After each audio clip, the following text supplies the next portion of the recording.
Hi everyone. So one story of mercy that I've heard in my life comes from my uncle. He was a bit of a troublemaker in his early days. Back in elementary school, he was kind of the class clown. Could never really sit still and was always getting in trouble.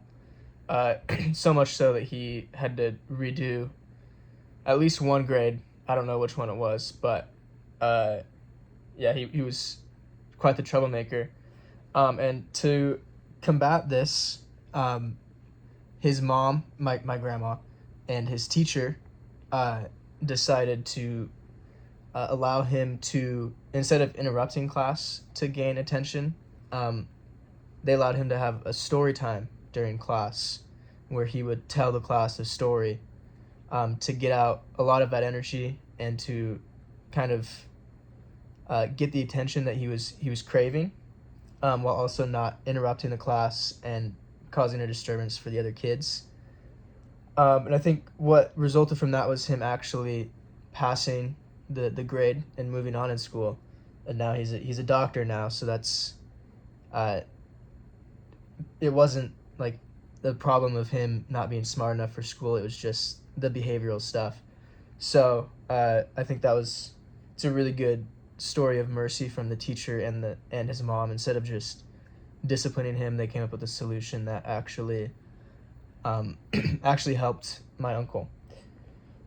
I think how we can find something in common with enemies a lot of the times is just seeing them as a fellow child of God. Jesus died for me and for him. So there's no reason for my judgment to be more than what God's is, if that makes any sense. I don't think that if God's judgment is saying that this person is just as worthy as I am, then who am I to have any hatred towards this person?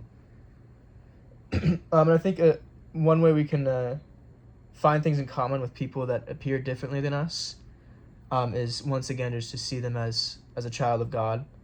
I think the Martin Luther King quote is pretty applicable here.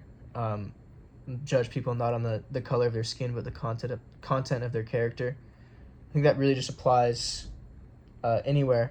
Instead of looking at people and judging them off that, you can see who they actually are and understand that they are a fellow child of God, just as worthy of Jesus' sacrifice as you are.